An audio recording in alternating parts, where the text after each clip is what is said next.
PT की परीक्षा से कोई नौकरी नहीं मिलेगी आपको। पीटी की परीक्षा से इस उत्तर प्रदेश के नौजवानों को अपनी योग्यता साबित करनी है कि वो लेखपाल बनने के काबिल है। पता चला 47 लाख बच्चों ने 47 लाख युवाओं ने फॉर्म भरा पीटी का। 47 लाख युवाओं ने, और उन 47 लाख युवाओं को यह कहा गया कि पीटी की परीक्षा पास करनी पड़ेगी। युवाओं ने कहा क्यों पास करनी पड़ेगी? बोले तुम्हें अपनी योग्यता साबित करनी है। तुम लेखपाल बनने के काबिल हो कि नहीं हो, तुम क्लर्क बनने के काबिल हो कि नहीं हो, तुम अधीनस्थ चयन सेवा आयोग की भर्ती में सेलेक्ट होने के काबिल हो कि नहीं हो, पहले इसकी परीक्षा दो तब लेखपाल की परीक्षा दे। पता है आपको, यह है पीटी की परीक्षा। पीटी की परीक्षा से कोई नौकरी नहीं मिलेगी आपको। पीटी की परीक्षा से इस उत्तर प्रदेश के नौजवानों को अपनी योग्यता साबित करनी है कि वो लेखपाल बनने के काबिल है। बारे बाबा योगी जी, उत्तर प्रदेश के अंदर अंगूठा टेक व्यक्ति उत्तर प्रदेश का मुख्यमंत्री बन सकता है, उसके लिए कोई योग्यता नहीं। बाबा जी पढ़े लिखे, मैं उनकी पढ़ाई लिखाई पे सवाल नहीं उठा रहा, लेकिन अगर आप पूछे यूपी के मुख्यमंत्री की योग्यता क्या है, सरकार कहती है अंगूठा टेको तब भी बन सकता है। पूछे शिक्षा मंत्री बनने की योग्यता क्या है, सरकार कहती है अंगूठा टेक है फिर भी शिक्षा मंत्री बन सकता है। स्वास्थ्य मंत्री बनने की योग्यता क्या है, अंगूठा टेक है तब भी मुख्यमंत्री स्वास्थ्य मंत्री बन सकता है। अरे उच्च शिक्षा का, विश्वविद्यालय का मंत्री बनने की योग्यता क्या है, अंगूठा टेक है फिर भी बन सकता है। सांसद बनने की योग्यता क्या है, डॉक्टर महेश शर्मा जी ने कहा अंगूठा टेक है फिर भी बन सकता है। अरे विधायक बनने की योग्यता क्या है, बोले अंगूठा टेक है फिर भी बन सकता है। अच्छा सब कुछ छोड़ो, प्रधानमंत्री बनने की योग्यता क्या, बोले अंगूठा टेक है फिर भी बन सकता है। संजय सिंह, मैं नौजवान साथियों आपसे पूछना चाहता हूं, कोई योग्यता है क्या? प्रधानमंत्री बनने के लिए कोई योग्यता है? कोई योग्यता है? कोई परीक्षा पास करनी पड़ती है? विधायक बनने के लिए कोई परीक्षा पास करनी पड़ती है? सांसद बनने के लिए कोई परीक्षा पास करनी पड़ती है? शिक्षा मंत्री, स्वास्थ्य मंत्री, मुख्यमंत्री बनने के लिए कोई परीक्षा पास करनी पड़ती है? नहीं करनी पड़ती है, नहीं करनी पड़ती है, नहीं करनी पड़ती। लेकिन एमए करके, पीएचडी करके, बीए पास करके, बीकॉम करके, इंजीनियरिंग करके भी अगर आपको लेखपाल बनना है तो सरकार पूछती है तुम्हारे अंदर योग्यता है कि नहीं, पहले पीटी का एग्जाम दो। इसलिए ये पीटी का एग्जाम नौजवानों का शोषण है। मैं चाहता हूं युवक विंग के लोग लखनऊ के अंदर आंदोलन करें, अनशन करें, प्रदर्शन करें, छात्र विंग के लोग इनके साथ मिलकर आंदोलन करें। ये पीटी का एग्जाम बंद होना चाहिए। हम कोई पीटी का एग्जाम नहीं देंगे। बताओ बंद होना चाहिए कि नहीं होना चाहिए? होना चाहिए। तुम्हारा लड़का जैसा धनिया बेच के हजारों करोड़ कमाएगा, उसकी योग्यता नहीं चेक करते। उसको बीसीसीआई का सचिव बना दिया, बेटा हजारों करोड़ क्रिकेट के नाम पे लूटो, अमित शाह के बेटे हो, चिंता करने की जरूरत नहीं। और किसान का बेटा, मजदूर का बेटा, मेरठ में रहने वाला, बागपत में रहने वाला, नोएडा में रहने वाला, गाजियाबाद में रहने वाला, उसको बलिया भेजोगे, उसको गाजीपुर भेजोगे, गाजीपुर वाले को गाजियाबाद भेजोगे, बरेली वाले को बलिया भेजोगे। मुझे शर्म आती है उत्तर प्रदेश की आदित्यनाथ की सरकार पे, जो हमारे नौजवानों को जानवरों की तरह गाड़ी में भर के, बसों में भर के पिछले 2 दिनों से परीक्षा केंद्रों पर जाना पड़ रहा है। 1,000 किलोमीटर दूर जाना पड़ रहा है। अरे ऐसे तो जानवर भी नहीं जाते जैसे तुम नौजवानों को लेकर जा रहे हो।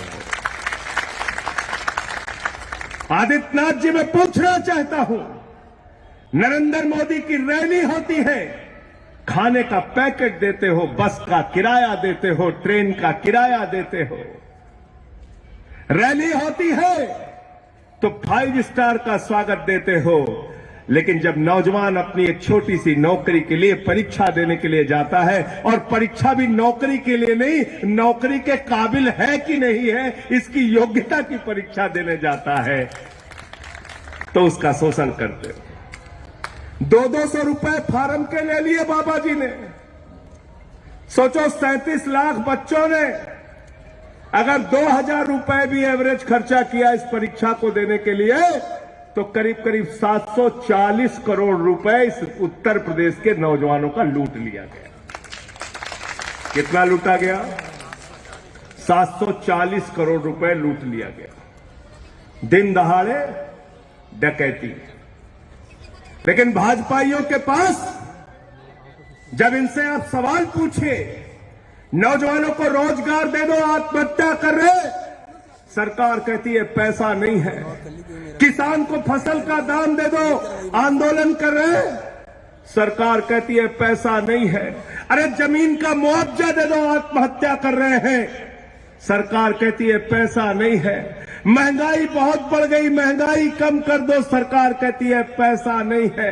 अरे कैंसर की दवा पे टैक्स लगा दिया, डीजल पेट्रोल महंगा कर दिया, गैस का सिलेंडर महंगा कर दिया, कुछ तो सस्ता कर दो मोदी जी, सरकार कहती है पैसा नहीं है। ये पैसा गया कहां आपका? नौजवानों, कभी आपने सोचा आपका पैसा गया कहां? किसानों ने जो पैसा बैंक में जमा किया, मजदूरों ने जो पैसा बैंक में जमा किया, कर्मचारियों ने जो पैसा बैंक में जमा किया, छोटे व्यापारियों ने जो पैसा बैंक में जमा किया, रेहड़ी पटरी वालों ने जो पैसा बैंक में जमा किया, वो पैसा नरेंद्र मोदी ने उठाया। बोले बेटा अडानी तू ले जा, बेटा अंबानी तू ले जा, बेटा ललित मोदी तू ले जा, बेटा नितिन संदेशरा तू ले जा, बेटा नीरव मोदी तू ले जा। कितना लूटा है चंद पूंजीपतियों ने? कितना लूटा है? 15 लाख करोड़ रुपए। जीरो लगाते लगाते थक जाओगे। सोमेन ढाका जी बहुत पढ़े लिखे हैं, बागपत बार एसोसिएशन के अध्यक्ष हैं। मैंने इनसे कहा 10 लाख करोड़ रुपए लिख दो, जीरो लगाते लगाते थक गए, लिख नहीं पाए बेचारे। इतना पैसा मोदी जी ने बांट दिया, कर्जा माफ कर दिया लोगों का, आपका पैसा बैंकों से उठाया, पूंजीपतियों को दिया। जब वो पैसा चुका नहीं पाए, बोले चिंता मत कर, माफ कर दिया। पैसा यहां डूबा है आपका, लूट हुई है आपके साथ। ये जेब कतरा पार्टी है, जेब कतरा पार्टी। आपका जेब काटते हैं शिक्षा महंगी करके, स्वास्थ्य महंगा करके, आपकी जेब काटते हैं कैंसर की दवा महंगी करके, आपकी जेब काटते हैं आटा दाल चावल महंगा करके, आपकी जेब काटते हैं डीजल और पेट्रोल और गैस का सिलेंडर महंगा करके। ये भारतीय जेब कतरा पार्टी है, इनसे सावधान हो जाओ। ये आपका जेब काटने का काम कर रहे हैं। आपका नौजवान देश पूरे पश्चिम उत्तर प्रदेश के जिस भी जिले में चले जाओ, फख्र होता है। मैंने काम किया है, मैं गया हूं जिलों में। किसी भी गांव के अंदर घुसो तो वहां एक वीर शहीद के नाम पे गेट बना रहता है। मैं पूछता हूं कौन है? कहते हैं इसी गांव के शहीद हैं, सेना में थे, शहीद हो गए। उनके मां बाप से मिलने जाओ तो सीना चौड़ा हो जाता है। हमारा बेटा सेना में था, देश के लिए शहीद हुआ। किसान का बेटा, मजदूर का बेटा भारत माता की रक्षा करने के लिए शहीद हो जाता है। सियाचिन में -45 डिग्री 50 डिग्री टेम्परेचर में नौकरी करता है। जैसलमेर में +50 डिग्री टेम्परेचर में नौकरी करता है। वो नौजवान जो भारत माता के लिए मरने मिटने का जज्बा रखता है, ये अशोक कमांडो जैसे नौजवान जिन्होंने कारगिल के युद्ध में शिरकत की, भारत माता की रक्षा के लिए लड़ाई लड़ने का काम किया। बताओ भाई, अशोक कमांडो, अग्निवीर क्या है? 17 साल में नौजवान को कहते हैं सैनिक बन जाओ, 4 साल की नौकरी करना बेटा और 21 साल में रिटायर हो जाना। हमने पूछा 21 साल के बाद नौजवान क्या करेगा? अरे बोले धोबी का काम कर लेगा, नाई का काम कर लेगा, ड्राइवर का काम कर लेगा। अरे मैंने कहा उसकी पेंशन? बोले पेंशन नहीं है। मैंने कहा कैंटीन की सुविधा? बोले कैंटीन की सुविधा नहीं है। मैंने कहा शहीद का दर्जा? बोले वो भी मुश्किल से। ये हालत कर दी। 4 साल की नौकरी दे रहे और 46,000, ध्यान से सुनना सारे नौजवानों, 46,000 सेना के जवान हर साल भर्ती होंगे अग्निवीर कह के, और 34,000 हर साल छटनी होगी। होगी कि नहीं होगी? बोलिए भाई, होगी कि नहीं होगी? होगी कि नहीं होगी? 10 साल में कितना हो गया? 3,40,000। 20 साल में कितना हो गया? 6,80,000। हो गया कि नहीं हो गया? भारत माता की रक्षा करने वाले सैनिकों की संख्या 20 साल में 6,80,000 कम हो जाएगी। मैं कहना चाहता हूं, ये अग्निवीर सिर्फ हमारे नौजवानों के पेट और पीठ में छुरा नहीं है, ये भारत माता के साथ भारतीय जनता पार्टी की गद्दारी है। गद्दारी किया है इन्होंने देश के साथ। किया है कि नहीं गद्दारी? बताओ। 6,80,000 सैनिक आपके कम हो जाएंगे। चीन अपनी सीमा पे सैनिक बढ़ाएगा, पाकिस्तान अपनी सीमा पे सैनिक बढ़ाएगा, बांग्लादेश अपनी सीमा पर सैनिक बढ़ाएगा, और नरेंद्र मोदी अपनी सीमा पे सैनिक कम करेगा। क्या ऐसा भारत हम चाहते हैं? नहीं। भारत माता की अगर जय है तो भारत माता की जय तब होगी जब हमारे सेना के जवान को पूरी तनख्वाह मिलेगी, पूरी नौकरी मिलेगी, पेंशन मिलेगी, सारे सुविधाएं मिलेगी, शहीद का दर्जा मिलेगा। लेकिन मोदी जी क्या कहते हैं? मोदी जी कहते हैं भारत माता की जय, हम भारत की रेल बेचेंगे। भारत माता की जय, हम कोल इंडिया बेचेंगे। भारत माता की जय, हम LIC बेचेंगे, बैंक बेचेंगे, सड़क बेचेंगे, बिजली बेचेंगे, पानी बेचेंगे, ट्रेन का डब्बा बेचेंगे, रेल का इंजन बेचेंगे, तुम्हारी जमीनें बेचेंगे। और भारत माता की जय लगा के भारत को बेचने का काम भारत के प्रधानमंत्री कर रहे हैं। और अरविंद केजरीवाल कहते हैं भारत माता की जय, हम बच्चों के लिए स्कूल बनवाएंगे। भारत माता की जय, हम अपने लोगों के लिए अच्छे अस्पताल बनवाएंगे, अच्छी सड़कें बनाएंगे, भ्रष्टाचार खत्म करेंगे। और तब भारत माता की जय होगी जब हमारे लोगों को अच्छी शिक्षा, अच्छे स्वास्थ्य की व्यवस्था होगी, तब भारत माता की जय होगी। आम आदमी पार्टी ये कहती है। इसलिए आपसे कहना चाहता हूं दोस्तों कि इनकी नफरत की राजनीति के चक्कर में अब मत पड़ो। देश का बहुत नुकसान कर दिया इन लोगों ने। जो लोग बुलडोजर पे ताली बजा रहे थे, पता चला उनके भी घर पे बुलडोजर चल गया। ये बुलडोजर किसी का सगा नहीं है। बुलडोजर किसी का सगा नहीं है। ये तुम्हारी सौतेली मां है, जब चाहेगी तुम्हारी पिटाई कर देगी, तुम्हारे ऊपर, तुम्हारे पेट पे लात मार देगी। इससे सावधान हो जाओ, खुश मत हो। किसी पे बुलडोजर, अच्छा मुसलमान पे चल रहा है, चलो ताली बजाओ। अच्छा बगल के पड़ोसी पे चल रहा है, चलो ताली बजाओ। फिर क्या होता है? फिर अपने घर पहुंच गया बुलडोजर, फिर रोने लगते हैं लोग। रोते नहीं रोते। हमें बुलडोजर की राजनीति नहीं चाहिए, हमको न्याय चाहिए, कानून व्यवस्था की राजनीति चाहिए। कानून व्यवस्था कायम करो। आज क्या हो रहा है उत्तर प्रदेश में? ललितपुर के अंदर एक बेटी का गैंग रेप होता है। बेटी थाने पहुंचती है, थानेदार से कहती है हमारे साथ गैंग रेप हो गया, दुष्कर्म हो गया, थानेदार उसकी एफआईआर नहीं लिखता, उस बेटी के साथ फिर से बलात्कार करता है। जब रक्षक ही भक्षक बन जाएगा तो बताओ बाबा जी हमारे बेटियों को न्याय कैसे मिलेगा, कानून व्यवस्था दुरुस्त कैसे होगी। सेल्फी विद सरकारी स्कूल चलाए हमारे यूथ विंग के, हमारे पार्टी के साथियों ने। ऐसे ऐसे सरकारी स्कूल दिखाए, आपकी आंखों से आंसू आ जाएगा। बच्चे नमक रोटी खा रहे हैं, बच्चे सूखा भात नमक खा रहे हैं, बच्चे टूटी छतों के नीचे बैठे।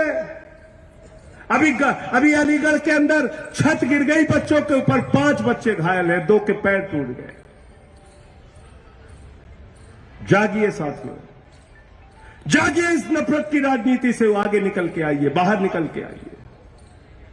ऐसी व्यवस्था उत्तर प्रदेश में नहीं चलनी चाहिए कि आदित्यनाथ का मंत्री हजारों करोड़ की लूट करेगा और हमारे आपके बच्चे सरकारी स्कूलों में नमक रोटी खाएंगे। अगर ऐसा होगा तो इसके खिलाफ आम आदमी पार्टी का एक एक नौजवान कार्यकर्ता सड़कों पर उतर के लड़ाई लड़ने का काम करेगा। बड़े सवाल पैदा करने होंगे। और नौजवानों, तुम अपना इतिहास याद रखना। तुमने लड़ाई लड़ी, अपने प्राणों की आहुति दी तो ये मुल्क आजाद हुआ। तुमने लड़ाई लड़ी तो जब इस देश के अंदर इमरजेंसी हुई तो देश की जेलों को नौजवानों ने भरा। 75 से लेकर 77 तक 2 साल तक इस देश का युवा जेलों में रहा, लाठियां खाई, लेकिन आपातकाल को खत्म करने का काम किया, देश में दूसरी आजादी लाई। आसाम के अंदर छात्र आंदोलन चला तो देश के सबसे युवा मुख्यमंत्री बने प्रफुल्ल कुमार महंतो, 30 साल में आसाम के मुख्यमंत्री बन गए। यह है आपकी ताकत। फ्रांस की क्रांति को उठा के देख लेना, रूस की क्रांति को उठाकर देख लेना, पूरे दुनिया की क्रांति को उठा के देख लेना। जब नौजवानों ने अंगड़ाई ली है तो बड़ी से बड़ी सत्ता को उखाड़ कर फेंक दिया। इसलिए आपसे कहना चाहता हूं, बड़े सवालों पर लड़िए, बड़े सवालों पर लड़िए। शहीद आजम भगत सिंह युवा थे, शहीद चंद्रशेखर आजाद युवा थे, राम प्रसाद बिस्मिल युवा थे, राजेंद्र लाड़ी जी युवा थे, अशफाक उल्लाह जी युवा थे, और 18 साल के खुदीराम बोस ने जब फांसी के फंदे को चूमा तभी मुल्क आजाद हुआ है। ये किसी भाजपाई की कुर्बानी से आजाद नहीं हुआ। याद रखना इस बात को। ये भाजपाई जिस विचारधारा को मानते हैं, 52 साल तक इन्होंने नागपुर के मुख्यालय पर आरएसएस के तिरंगा झंडा नहीं फहराया, और 2 नौजवानों ने 1 साल तिरंगा फहरा दिया तो 11 साल मुकदमे चलाए उनके ऊपर। यह है भाजपा, यह है भाजपा। इनके नेता श्यामा प्रसाद मुखर्जी फजलुल हक की सरकार में, बंगाल के अंदर मुस्लिम लीग की सरकार में उप मुख्यमंत्री थे। अंग्रेज गवर्नर को चिट्ठी लिखी थी, इस गांधी जी के इस आंदोलन को कुचल देना चाहिए। यह है इनका इतिहास। इसलिए ये देशभक्ति की बात करते हैं, जिनका राष्ट्रीय अध्यक्ष रक्षा सौदे में दलाली खाते हुए कैमरे पर पकड़ा गया, जो लोग अफजल गुरु को शहीद मानने वाली पीडीपी के साथ मिलकर कश्मीर में सरकार बनाते हैं, जो लोग पठानकोट में पाकिस्तान की आईएसआई को बुलाकर हमारे शहीदों की जांच कराते हैं, वो देशभक्त नहीं हो सकते। मैं कहना चाहता हूं,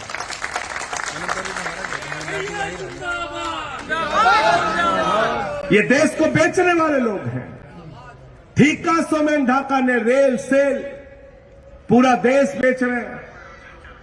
और एक कहावत और चलती है हमारे गांव में, जो बाप दादा की संपत्ति बढ़ाते हैं वो सपूत कहलाते हैं, और जो बाप दादा की संपत्ति बेचते हैं वो कपूत कहलाते हैं। तो नरेंद्र मोदी जी की सरकार एक कपूत सरकार हिंदुस्तान के अंदर चल रही है। इसलिए इसके खिलाफ एकजुट होना पड़ेगा, लामबंद होना पड़ेगा। विधानसभा के चुनाव में लोगों ने वोट नहीं दिया, चिंता मत कीजिए, कोई चिंता मत कीजिए। आम आदमी पार्टी हिंदुस्तान की आजादी के बाद 10 वर्षों में सबसे तेजी से बढ़ने वाली पार्टी है। देश की चौथी पार्टी है जिसने 2 राज्यों में सरकार बनाने का काम किया। और क्यों बन रही हमारी सरकार? केजरीवाल जी वादे से ज्यादा काम कर रहे हैं। वादे से ज्यादा काम कर रहे हैं। शिक्षा फ्री, स्वास्थ्य फ्री, बिजली फ्री, पानी फ्री, बस की यात्रा फ्री, बुजुर्गों की तीर्थ यात्रा फ्री। पंजाब में सरकार बनी तो भगवंत मान जी ने 300 यूनिट बिजली फ्री कर दिया 1 जुलाई से। अभी बिजली का बिल आया पंजाब में, गर्व होगा आपको सुन के। आम आदमी पार्टी के नौजवानों, गांव गांव जाके बताना, गर्व होगा आपको। 51 लाख परिवारों का बिजली का बिल पंजाब में जीरो आया है, जीरो। और महंगाई की दर दिल्ली में देश के अंदर सबसे कम है। गुजरात में है 7.8 और दिल्ली में है 4.6। हम सब कुछ फ्री देते हैं अपने लोगों को, आम आदमी को, तो महंगाई कम करते हैं। मोदी जी अडानी को लाखों करोड़ रुपए का कर्जा देते हैं तो अपने दोस्त को अमीर बनाते हैं। हम दोस्तों को अमीर बनाने नहीं आए, हम आम आदमी की जिंदगी में राहत देने के लिए। हमसे पत्रकारों ने कहा, संजय सिंह जी आपको मालूम है अडानी दुनिया का दूसरे नंबर का अमीर हो गया? मैंने कहा हां मुझे पता है, अडानी 2 नंबर ही हो गया। बाप नंबरी तो बेटा, बाप नंबरी तो बेटा 10 नंबरी। अडानी का राजनीति में बाप कौन है? मोदी जी। मोदी जी, आप सोचिए एक आदमी के बारे में।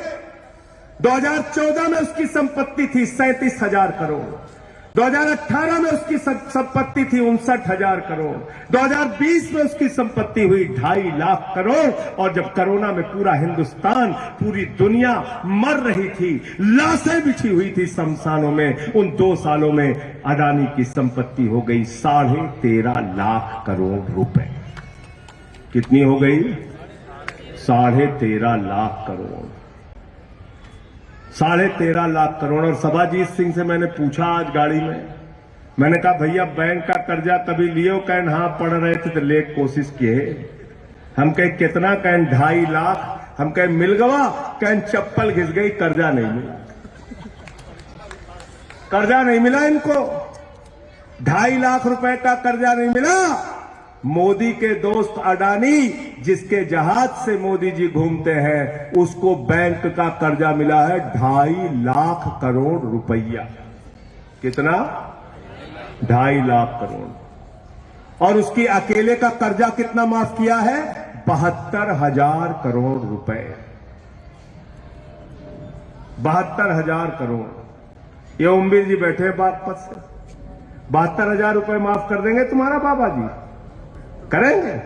नहीं करेंगे। उनका 72,000 करोड़ माफ हो गया, माफ हो गया। ये दोहरी व्यवस्था हिंदुस्तान में चल रही है। आज मैंने एक नया ज्ञान सुना भाजपाइयों का, वो ज्ञान आपको सुना के मैं अपनी बात खत्म करूंगा।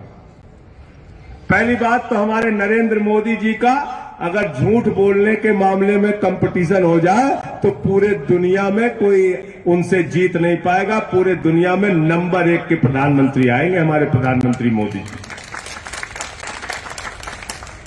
कहने लगे बाबा गुरु नानक देव, बाबा गोरखनाथ जी और कबीर जी एक साथ मीटिंग करते थे। कहने लगे सिकंदर जब बिहार में आया था तो बिहारियों ने मारकर भगाया था, अब सिकंदर बिहार कभी गया नहीं।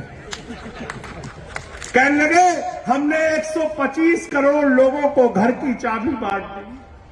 कहने लगे भारत की जनसंख्या 600 करोड़ है। कहने लगे नाली के गैस से चाय बना लो बेटा। यह है मोदी जी। और आज उनसे भी 4 गुना आगे हमारी वित्त मंत्री जी, उन्होंने कहा, लोगों ने कहा भाई रुपया गिर रहा है, डॉलर के मुकाबले रुपया हो गया 83 का। तो वित्त मंत्री जी ने कहा रुपया गिर नहीं रहा है, डॉलर मजबूत हो रहा है। रुपया गिर नहीं रहा है, डॉलर मजबूत हो रहा है। बिट्टू त्यागी से मैंने कहा डीजल महंगा नहीं है, डीजल खरीदने के लिए तुम्हारे पास पैसा नहीं है। छवि जी से मैंने कहा पेट्रोल महंगा नहीं हुआ, पेट्रोल खरीदने के लिए तुम्हारे जेब में पैसे की कमी हो गई। अशोक कमांडो को मैंने कहा अरे आटा दाल चावल महंगा नहीं है, तुम्हारे घर में पैसा नहीं है आटा दाल चावल खरीदने के लिए। पंकज अवाना को कहा क्यों चिल्लाते हो, कैंसर की दवा, टीबी की दवा, हार्ट की दवा महंगी नहीं। वित्त मंत्री जी कह रही हैं कि तुम्हारे पास दवा खरीदने का पैसा नहीं, कमी तो तुम्हारी है, उनकी क्या कमी है। उन्होंने तो सिर्फ महंगाई बढ़ाया, सोमेंद्र जी महंगाई बढ़ाया। अब महंगाई झेलने की क्षमता आप में नहीं है, ये आपकी कमी है, उनकी कमी नहीं है। सुना ज्ञान आपने, ये है हमारी वित्त मंत्री का ज्ञान। हमने कहा हाँ वित्त मंत्री जी आप बिल्कुल ठीक कह रही हैं, हम रो नहीं रहे हैं, हमारे अंदर आंसू रोकने की क्षमता कम हो गई।